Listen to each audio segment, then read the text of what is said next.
Saudara-saudaraku yang terkasih, hari ini kita akan mendengarkan bacaan pertama dari surat pertama Rasul Petrus.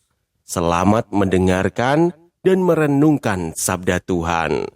Semoga Tuhan memberkati kita hari ini. Bacaan dari surat pertama Rasul Petrus.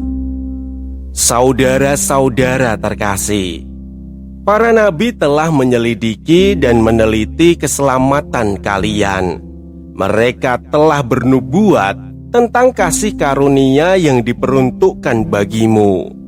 Mereka telah meneliti pula saat yang bagaimana yang dimaksudkan oleh Roh Kristus yang ada di dalam mereka.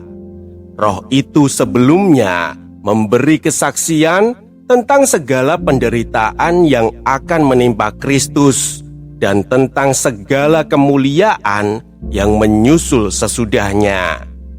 Kepada para nabi itu telah dinyatakan bahwa mereka bukan melayani diri mereka sendiri, melainkan melayani kalian dengan segala sesuatu yang sekarang diberitakan kepada kalian dengan perantaraan mereka yang oleh Roh Kudus Surgawi menyampaikan berita Injil kepada kalian.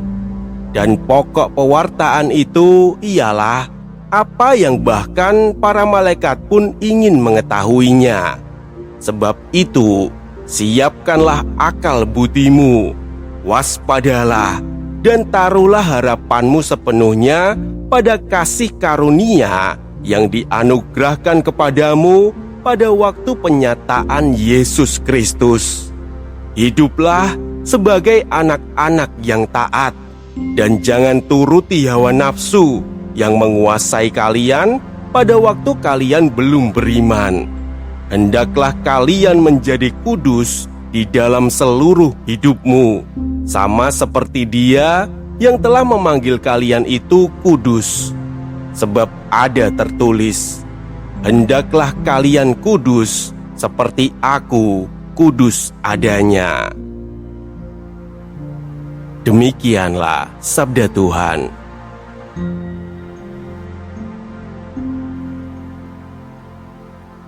Saudara-saudaraku yang terkasih, dalam bagian ini Petrus mengingatkan jemaat bahwa keselamatan yang mereka terima adalah sesuatu yang sudah lama dinantikan. Para nabi telah berbicara tentangnya. Mereka berusaha memahami karya keselamatan Tuhan yang suatu hari akan dinyatakan melalui Kristus. Dan kini, keselamatan itu sungguh hadir. Karena itu, Petrus mengajak umat untuk hidup dengan cara yang baru. Jadilah kudus dalam seluruh hidupmu. Kalimat ini kadang terdengar besar dan terasa jauh, karena ketika mendengar kata kudus, banyak orang langsung membayangkan hidup yang sempurna dan tanpa kelemahan. Padahal, perjalanan iman seringkali dipenuhi jatuh bangun. Ada niat baik yang tidak selalu berhasil dijalani. Ada hati yang lelah karena merasa dirinya tidak kunjung berubah menjadi lebih baik. Ada luka, emosi, dan kebiasaan lama yang kadang masih sulit dilepaskan. Namun melalui surat ini, Petrus sebenarnya sedang mengingatkan sesuatu yang lebih dalam.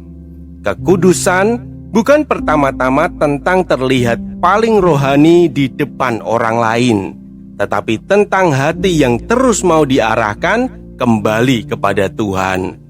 Tentang seseorang yang tetap berusaha hidup benar meskipun tahu dirinya belum sempurna. Peristiwa ini sangat dekat dengan hidup kita. Karena seringkali kita ingin berubah menjadi lebih baik, tetapi merasa kecewa ketika melihat diri kita masih jatuh pada kelemahan yang sama. Dan perlahan muncul pikiran, aku memang tidak akan bisa berubah. Padahal hidup kudus bukan berarti tidak pernah jatuh, tetapi tentang hati yang tidak pernah berhenti kembali bangkit dan datang kepada Tuhan. tentang keberanian untuk terus belajar memperbaiki diri, meskipun prosesnya pelan dan tidak selalu mudah. Karena Tuhan tidak memanggil kita untuk menjadi sempurna dalam satu hari, namun Tuhan menginginkan hati yang terus mau dibentuk, hati yang tetap mau belajar mengasihi, belajar mengampuni, belajar hidup benar, meskipun dunia sering mengajak kita berjalan sebaliknya. Dan mungkin inilah perjuangan yang paling nyata dalam hidup sehari-hari. Kita tetap bekerja, tetap menjalani rutinitas, tetapi di saat yang sama, kita juga sedang belajar menjadi pribadi yang lebih baik di hadapan Tuhan. Belajar menjaga hati di tengah emosi, belajar tetap jujur di tengah godaan, belajar tetap mengasihi meskipun pernah terluka. Karena kekudusan seringkali tidak lahir dari hal-hal besar yang terlihat oleh orang lain, tetapi dari kesetiaan kecil yang terus kita perjuangkan setiap hari bersama Tuhan. Marilah kita berdoa. Tuhan, ajarilah kami untuk tidak lelah memperbaiki diri di hadapan-Mu. Ketika kami jatuh dalam kelemahan dan merasa gagal, ingatkanlah kami bahwa Engkau tidak berhenti membimbing kami untuk bertumbuh. Bentuklah hati kami agar semakin hidup dalam kasih, kesabaran, dan kebaikan. Dan tuntunlah kami untuk terus berjalan dekat dengan-Mu setiap hari. Amin. Jangan biarkan sabda ini berhenti di kamu. Jika hari ini kamu merasa Tuhan berbicara padamu lewat bacaan ini, bagikanlah. Sebab setiap kali kamu meneruskan sabdanya, kamu sudah ikut ambil bagian dalam karya pewartaan.